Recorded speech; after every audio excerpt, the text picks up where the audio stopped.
ଆମ ଗାଁ ପ୍ରତିଭା ଆମ ଗାଁ ପ୍ରତିଭା ଆମ ଗାଁ ପ୍ରତିଭା ଆମ ଗାଁ ପ୍ରତିଭା।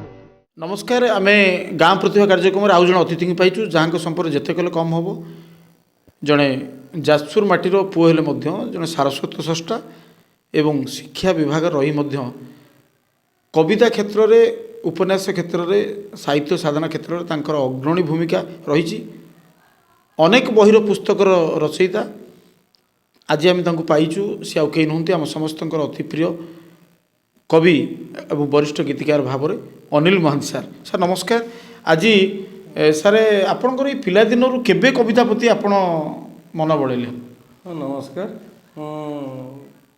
पिलादिन लेखालेखि करे बापा शिशु लेखा आनती मो शिशु लेखा पढ़ा पिलादिन भल पाए से पढ़ा भितर केतेबेले जे लेखा प्रति आग्रह है मुझे जानी तेरे सेबेठू लेखालेखि करे अल्प बहुत लेखालेखि करे। जा ये जो मानसिक स्तर में आपण 21 खंड पुस्तक माने ऑलरेडी पब्लिश एवं ता सहित अनेक पत्र पत्रिकार आपणकर कविता प्रकाशित एवं जड़े साहित्य क्षेत्र में उल्लेखनीय कार्य करी अनेक अनुष्ठान संबलित कौन कहे से सब साधना कथा?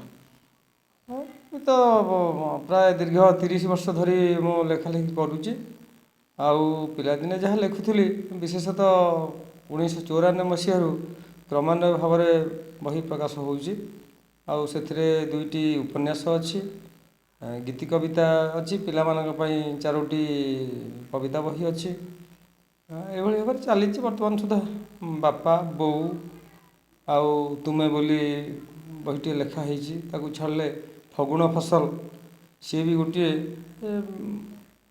अनन्य कृति बोली मु निजे स्वीकार करे आ वर्तमान आउ 2टी बही लेखा भी चली खूब निकट प्रकाश पाइबार व्यवस्था भी होउची। मुझे कहि आप खाली कविता क्षेत्र एवं उपन्यास क्षेत्र में तो निश्चित भाव में अनेक कथा करिसेंती किंतु जन वरिष्ठ गीतिकार भाव में ओडिशार लब्ध प्रतिष्ठित कंसुली मान को नहीं कैसेट करिसेंती एवं अनेक गीत बर्तमान ओडिशार बहुत पॉपुलर किंतु केमिति कोन कैसेट एंट्री कले? मु गीत लिखुଥିଲି सत गीति कविता भक्ति कविता आधुनिक कविता लघु संगीत एभली प्राय 1000 खंडे लेखा अच्छी तेबे अल्प किछि कविता नहीं अल्प किछि गीत को नहीं मो कैसेट करिछि सेथिरु मुख्यतः श्रीयुक्त दिनेश कुमार मल्लिक जी कि मते गीत करने प्रोत्साहित करिसेंती गीत देखिला परे से मते उत्साहित करिसेंती एवं सेथिरे परिवार सफल होइछि एवं से मध्य मोर 8टी गीत स्वर देइचंती एवं से गीत सब सुनला परे श्रोता माने बहुत उत्साह देइचंती एवं भल बोली कहिचंती एवं जहाँकि मते आउ अधिक लिखिया पई उत्साह देइछि।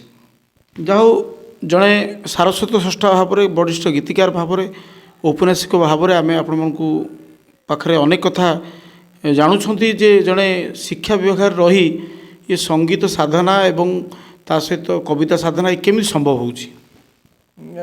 जीवन तो बहुत काम रही जीवन प्रति पहाचरे काम अच्छी जीवन कर्ममय तेणु से समय बाहर करी लिखा पड़े केतबले कर्मक्रांति भितर इच्छा हुए ना जिते इच्छा हुए केतबले लिखिने आउ मु जानी वरिष्ठ लेखक मैंने कहती लेखा माड़े मु भी अनुभव करी प्रकृत में लिखा एभली आग्रह हुए जितेबाला कि शोथी बापर मु उठी आसिक भी लिखा चाहिए लिखी बेले बेले राति बहुत होती शो शो आउ तेणु लेखा एक स्वतःप्रभुत चिंताधारा जहाँकि परिप्रकाश हुए लेखनी मध्यम मनीष तो हजिजीव अंततः कालगर्भर लेखा हजिब ना बोली मोर विश्वास तेणु जदि आगामी दिन में किए गोटे परिचिति खोजे से परिचय भितर जाओ ये कहे आपणकर जो लेखनी मुनरे आपणकर जो गोटे पर गोटे स्रष्टा आप सृष्टि करिसंती स्रष्टा भाव में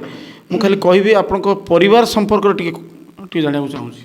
मोर बापा 2011 मसीह चल जाइछंती बो भी 2001 रे एक्सपायर कर। वर्तमान भाई भाउज ପିଲା ଦୁଇଟି ଭାଇଙ୍କର ଅଛନ୍ତି, ମୋର ଦୁଇଟି ପୁଅ ମଧ୍ୟ ଅଛନ୍ତି, ଆଉ ମିସେସ୍ ମଧ୍ୟ ସର୍ଭିସ୍ କରିଛନ୍ତି। ଆଉ ସିଏ ବି ଓଡ଼ିଆରେ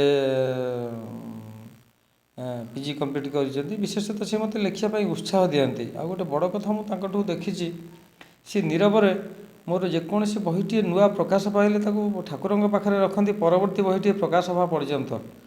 ତେଣୁ ଯାହା ହିଁ ମୋତେ ପ୍ରକାରାନ୍ତରେ ଉତ୍ସାହ ଦିଏ ନୂଆ କରି କିଛି ସୃଷ୍ଟି କରିବାକୁ।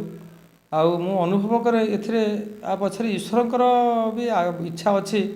କାରଣ କ'ଣ ନା ଗୋଟିଏ ଲେଖା ସରିଲା ପୂର୍ବରୁ ଆଉ ଗୋଟିଏ ଲେଖା ଆରମ୍ଭ ହୋଇଯାଏ, କେମିତି କ'ଣ ମୁଁ କହିପାରିବିନି। ତେବେ କିଛି ଅଦୃଷ୍ଟ ଶକ୍ତିର ହାତ ଥିବା ଭଳି ମୁଁ ଅନୁଭବ କରେ।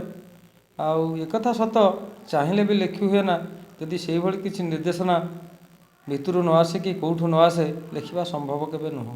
ଏ ଉଲ୍ଲେଖନୀୟ କାର୍ଯ୍ୟ କରି ଆପଣ ଅନେକ ଜାଗାରେ ସମ୍ବର୍ଦ୍ଧିତ ହେଇଛନ୍ତି, ସେଗୁଡ଼ିକ ମନେ ଅଛି କି? ବିଶେଷତଃ ଏଇ ଲେଖା ପାଇଁ ମୁଁ କେତେ କ୍ଷେତ୍ରରେ ସମ୍ବର୍ଦ୍ଧିତ ହେଇଛି ବିଭିନ୍ନ ଅନୁଷ୍ଠାନ ତରଫରୁ, ଯଥା ଅନନ୍ୟା ସାହିତ୍ୟ ସଂସଦ, ଦଶରଥପୁର ସାହିତ୍ୟ ସଂସଦ, ପାରାଦ୍ୱୀପ ସାହିତ୍ୟ ସଂସଦ, ଏଭଳି ବିଭିନ୍ନ ଅନୁଷ୍ଠାନ ଦ୍ୱାରା ମୁଁ ସମ୍ବର୍ଦ୍ଧିତ ହେଇଛି। ତେବେ ସମ୍ବର୍ଦ୍ଧନା ଲେଖିବା ପାଇଁ ଉତ୍ସାହ ଦିଏ, ପ୍ରେରଣା ଦିଏ, ଆଉ ପ୍ରକାରାନ୍ତରେ ଲେଖକର ଟିକେ ଆଗ୍ରହ ସୃଷ୍ଟି କରେ। ତେଣୁ ଏସବୁ ଉତ୍ସାହର ଗୋଟେ ଗୋଟେ ରୂପ। ଆପଣ ଏ ଯେଉଁ ଆସୁଛନ୍ତି ଆଗାମୀ ଯୁବପିଢ଼ିମାନେ କବିତା ଲେଖୁଛନ୍ତି, ଗଳ୍ପ ଲେଖୁଛନ୍ତି, ତାଙ୍କ ପାଇଁ ବାର୍ତ୍ତା କ'ଣ ରହିବ? ଆଗାମୀ ପିଢ଼ି ଯେଉଁମାନେ ଲେଖୁଛନ୍ତି ସେ ଏଭଳି ଲେଖା ହେବା ଉଚିତ ଯାହାକି ଅନ୍ୟର ହୃଦୟକୁ ଛୁଇଁବ, ମନକୁ ଛୁଇଁବ, ସମାଜର କିଛି ପରିବର୍ତ୍ତନ ଆଣିବ, ସମ୍ପର୍କ ସୃଷ୍ଟି କରିବ, ସମ୍ପର୍କ ଭାଙ୍ଗିବ ନାହିଁ। ମୁଁ ଏତିକି ଆଶା କରୁଛି ଆଗାମୀ ଦିନରେ ସାହିତ୍ୟ ଏଇଭଳି ସୃଷ୍ଟି ହେଉ, ସାହିତ୍ୟ ଗଠନମୂଳକ ହେଉ, ସାହିତ୍ୟ ରୁଦ୍ଧିମନ୍ତ ହେଉ, ସାହିତ୍ୟ ରୁଦ୍ଧିମନ୍ତ ହେଉ, ସମାଜକୁ ପୁଷ୍ଟ କରୁ। ଧନ୍ୟବାଦ। ଆଜିର ଅତିଥି କାର୍ଯ୍ୟକ୍ରମରେ ଆମେ ଯାହାଙ୍କୁ ପାଇଥିଲେ ବରିଷ୍ଠ ଗୀତିକାର ତଥା ଜଣେ ସଫଳ କବି ଅନିଲ ମାନ ସାର୍। ଧନ୍ୟବାଦ। ଆଜିର କାର୍ଯ୍ୟକ୍ରମକୁ ଯଦି ଆପଣ ଦେଖୁଛନ୍ତି ଅଧିକ ଲାଇକ୍ ସେୟାର ସବସ୍କ୍ରାଇବ୍ କରନ୍ତୁ ଏବଂ ଯଦି ଆପଣମାନେ ନୂଆ ନୂଆ ପ୍ରତିଭାଙ୍କୁ ଦେଖିବାକୁ ଚାହୁଁଛନ୍ତି ତାହେଲେ ଏହି ଚ୍ୟାନେଲକୁ ଅଧିକ ଲାଇକ୍ ସେୟାର ସବସ୍କ୍ରାଇବ୍ କରନ୍ତୁ। ନମସ୍କାର।